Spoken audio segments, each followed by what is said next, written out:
तो ये student question देखो केमिकल इक्विलिब्रियम से आया ना, इसमें क्या निकालना है अपने को, अल्फा निकालना है। ठीक है, अपने को दिया क्या, एक रिएक्शन दी गई। ठीक है, 2NO गैस है, वो किस में जा रही है, N2 gas plus O2 gas. ठीक है, तो इसमें सबसे पहले सबकी कंसंट्रेशन दे रखी है, तो इसमें सबसे पहले हम क्या काउंट करेंगे, Kc क्या होता है, इक्विलिब्रियम कांस्टेंट होता है। ठीक है, Kc जो क्या होता है कि कंसंट्रेशन ऑफ प्रोडक्ट और कंसंट्रेशन ऑफ रिएक्टेंट होता है। ठीक है, और ऊपर क्या आ जाती है इसकी स्टोइकियोमेट्री कोफिशिएंट आ जाता है। ठीक है, यहाँ पर पावर में क्या आ जाता है, स्टोइकियोमेट्री आ जाती है। ठीक है, जैसे NO2 की है, तो इसका जब मैं निकलूंगा Kc निकालूंगा तो रिएक्टेंट साइड में इसके यहाँ पर पावर आ जाएगी। चलो कंसंट्रेशन दे रखी है, तो क्या क्या कंसंट्रेशन दे रखी है, पहले N2 की कंसंट्रेशन देखो 3 × 10⁻³ O2 की कितनी दे रखी है 4.2 × 10⁻³ ठीक है, और यहाँ पर कितनी NO की कितनी दे रखी है 2.8 ×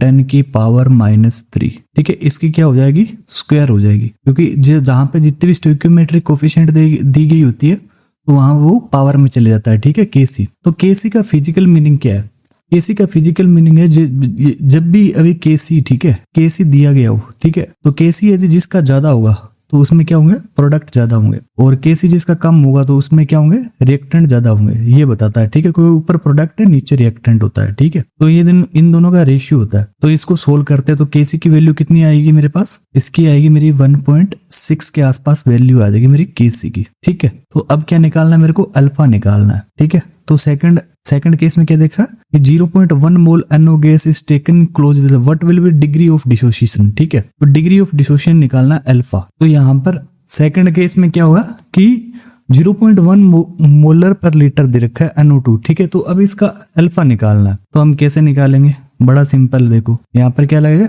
2NO किस में जा रहा है N2 गैस में, ये भी किस में है गैस में, प्लस O2 गैस। अब हम क्या बनाएंगे आइस टेबल बनाएंगे यहाँ। ठीक है, ICE आइस टेबल बनाना सीख लो तो ये क्वेश्चन हो जाएगा, हर क्वेश्चन हो जाएगा आपका। ठीक है, तो स्टार्टिंग में कितना दे रखा है यहाँ पर ऊपर क्वेश्चन में 0.1। ठीक है, 0.1 स्टार्टिंग में ये कंडीशन होगी, 0.1 होगा और ये 0.0 होगा, मतलब t = 0 पे ये 0.0 होगा। अब क्या होगा कि थोड़ी देर बाद ये NO2 टूटना स्टार्ट होगा। ठीक है, रिएक्टेड प्रोडक्ट में जाएगा, रिएक्शन यदि आगे बढ़ी तो कितना होगा 0.1, मान लो ये अल्फा डिग्रेड हो गया यहाँ से। ठीक है, और ये क्या होता है, जो भी स्टोइकियोमेट्रिक कोफिशिएंट होता है उसके क्या होता है मल्टीप्लाई हो जाता है। ठीक है, तो ये कितना आ गया 0.2 अल्फा हो गया। ठीक है, और 0.2 अल्फा से ये कितना था 2 से 1 जा रहा था, स्टोइकियोमेट्रिक कोफिशिएंट तो यही है, तो 0.1 अल्फा से कितना जाएगा 0.1 अल्फा 0.1 अल्फा। ठीक है, तो अब जब यहाँ पे चेंज में क्या होता है, यहाँ पर एक चीज ध्यान रखना कि टाइम के साथ साथ रिएक्टेंट घट रहा है तो यहाँ पर क्या आएगा नेगेटिव का साइन आएगा। ठीक है, और ये क्या बढ़ रहा तो यहाँ पर ये पॉजिटिव में है सारे। ठीक है, अब यहाँ पे अब इक्विलिब्रियम पे क्या होगा, इक्विलिब्रियम पे क्या होगा कि इनकी कंसंट्रेशन क्या होगी कि जो इनिशियल है, ठीक है, और प्लस चेंज हो जाएगा।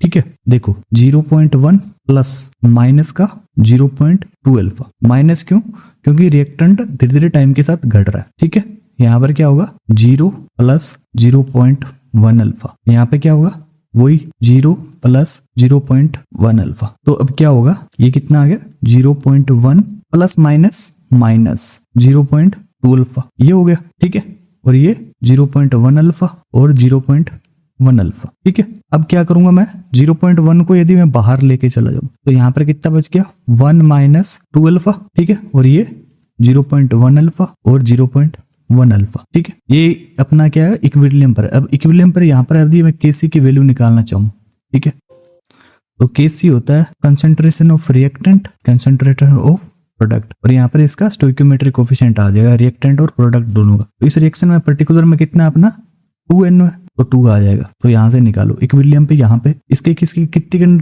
0.1 अल्फा इंटू 0.1 अल्फा। ठीक है, और यहाँ पर कितना है नीचे 0.1 माइनस 2 अल्फा की स्क्वायर, तो यहाँ पर ये कितना हो गया, यहाँ से ये स्क्वायर में है तो ये वैल्यू क्या हो जाएगी कट जाएगी अपनी। ठीक है, 0.1 वाली वैल्यू कट जाएगी। ठीक है, क्योंकि ये भी 2 बार है स्क्वायर है और ये भी 2 बार है तो ये कट गया। ठीक है, तो ऊपर कितना आ गया अल्फा की स्क्वायर ऊपर आ गया और नीचे कितना आ गया 1 - 2 अल्फा स्क्वायर आ गया। ठीक है, और Kc की वैल्यू अपन ने थोड़ी देर पहले निकाली थी, कितनी थी 1.6 थी, 1.6। ठीक है, अब क्या करेंगे मैंने यहाँ से ये हटाना चाहता हूँ, ठीक है, इसको हटाना चाहता हूँ, इसको हटाना चाहता हूँ, तो यहाँ पर क्या आ गया, ये स्क्वायर में आ जाएगा, ठीक है। तो अब मेरे पास कुछ ऐसी कंडीशन है 1.6 इंटू अल्फा 1 माइनस 2 अल्फा, ठीक है। और जब मैं इसको सोल्व कैसे करते हैं ये देखना ध्यान से, इस पॉइंट को उड़ाया तो नीचे कितना आ गया 10, यहाँ पे कर देता हूँ, ठीक है। तो कितना आ गया 16/10, 16 की स्क्वायर कितनी होती है, 16 को मैं कैसे लिख सकता हूँ 4 इंटू 4 लिख सकता हूँ, ठीक है। और 10 को मैं कैसे लिख सकता हूँ 3 इंटू 3 कितना होता है, 3 इंटू 3 कितना होता है 9, और 4 इंटू 4 कितना होता है 16, यानी ये तो किसी के बीच में नहीं पड़ रहा, तो इसकी वैल्यू कितनी आ जाएगी लगभग 3.1 इंटू 3.1 लगभग निकालनी है अपने को, ठीक है। तो ये बाहर कितना आ गया 4 और 3.1, ठीक है। और जब मैं इसको सोल्व करूंगा 4 इंटू 3/1 तो इसकी वैल्यू कितनी आ गई मेरे पास 1.2, ठीक है। तो मैं डायरेक्ट यहाँ रखता हूँ, इधर से इधर 1.2 is equal to alpha 1 minus 2 alpha, ठीक है। और जब ये यहाँ से करूंगा ये तो इस मल्टीप्लाई में चले जाएगा, यानी 1.2 into 1 minus 2 alpha is equal to alpha, ठीक है। तो अब क्या हुआ कि यहाँ से इसको मैं मल्टीप्लाई कर इसको सोल्व किया तो कितना आ गया 1.2 माइनस में 2.5 अल्फा, ठीक है, लगभग इतना आ जाएगा, ठीक है। मैं लगभग लेके चल रहा हूँ ये अल्फा, ठीक है। ये अल्फा इधर गया तो प्लस में आ जाएगा, ठीक है। तो 1.2 इंटू अल्फा प्लस 2.5 अल्फा, तो ये कितना हो गया अपने पास 1.2 और अल्फा और 2.5 अल्फा यानी 3.5 अल्फा, है ना। अब मैं इसको 1.2 इंटू 3.5 अल्फा करूंगा तो मेरे पास अल्फा की वैल्यू कितनी आ जाएगी लगभग 0.34 के आसपास आ जाएगी। तो यहाँ पर इसमें कौन सी वैल्यू मिल रही है 0.3, कोई नहीं मिल रही, तो यानी इसके आसपास की वैल्यू कौन सी है सी, तो ऑप्शन सी करेक्ट, ठीक है। कोई कैलकुलेशन में मिस्टेक होगी तो आप देख लेना, बाकी ये तरीका सही है मेरा। मैं अपना आर्हेनियस इक्वेशन से, है ना, आर्हेनियस इक्वेशन क्या होती है log k2 by k1 is equal to EA। यहाँ पर k1 k2 क्या होता है रेट कांस्टेंट होता है, EA क्या होता है एक्टिवेशन एनर्जी होता है, और यहाँ पर 2.303 इंटू R, ठीक है। और यहाँ पर क्या आता है 1/T1 पहले आता है, ठीक है, माइनस 1/T2, ठीक है। अब सीधी वैल्यू रखो, ठीक है। तो वैल्यू रखते हैं अपन, यहाँ पर क्या क्या दे रखा है इसने कि calculate the activation energy calculate करनी, EA कैलकुलेट करनी है, ठीक है। और द रेट ऑफ रिएक्शन कितनी दे रखी है क्वाड्रल अप, मतलब K1 और K2 की वैल्यू कितनी दे रखी है इसने 4 दे रखी है, ठीक है। तो log 4 is equal to EA, इसको मैं 2.3 लिखता हूँ, ठीक है, 2.3, और R की वैल्यू कितनी होती है 8.3, ठीक है। और यहाँ पर इसको टेम्परेचर को केल्विन में कन्वर्ट करके रखना है, ठीक है। आपको यहाँ पर क्या दे रखा है डिग्री सेल्सियस में दे के रखा है, तो जब मैं इसको टेम्परेचर में मतलब इसको केल्विन में कन्वर्ट करूंगा, ठीक है, तो एक आ जाएगा 300, ठीक है, 1/300 माइनस 1/ यहाँ पर क्या आएगा 330 आ जाएगा, ठीक है। तो अब इसको कैलकुलेट करना है log 2 की वैल्यू कितनी होती है 0.330, तो log 4 की वैल्यू कितनी आ जाएगी डबल आ जाएगी इसकी 0.60, तो यहाँ पर log 4 की वैल्यू कितनी रख देते हैं 0.60, ठीक है। EA अब 2.3 और 8.3 इसका लमसम कितना आता है आंसर 90 आता है, ठीक है, ये याद रखना। और यहाँ पर इसको जब मैं सोल्व करूंगा, ठीक है, तो 330 ऊपर चला जाएगा माइनस 300, और ये क्या आ गया मल्टीप्लाई में आ जाएगा 300 इंटू 330, ठीक है। कुछ ऐसी कंडीशन होगी। अब मैं ये क्या EA है सॉरी, तो अब क्या करेंगे EA को, अब यहाँ पर देखो इसको सोल्व करेंगे, ठीक है। तो ऊपर क्या आ जाएगा इस ओनली इसको सोल्व करेंगे, ऊपर क्या आ गया 30 आ जाएगा, और नीचे कितना आ गया 3 3 9, तो 99 इंटू 0 कितने लगाने 1230, ठीक है, 99 इंटू 1 2 3, इसे शॉर्टकट से चला करो आप, नहीं तो बहुत टाइम खा जाएगा, ठीक है। तो यहाँ पर कितना आ गया 0.6 into 19 is equal to EA, ठीक है। और जब मैं इसको करूंगा ये बटा में इधर आएगा तो कितना में चला जाएगा ऊपर चला जाएगा 930 डिवाइड बाय 30, ठीक है। तो जब मैं यहाँ से इसको निकालूंगा तो यहाँ पर एक 0 हो रहा है, तो यहाँ से 2 0 से 2 0 कैंसिल, ठीक है। तो अपना ऊपर वाला का आंसर, ऊपर वाले को यदि मैं सोल्व करूंगा तो कितना आंसर आ जाएगा मेरा लगभग 112860 बाय 3, ठीक है।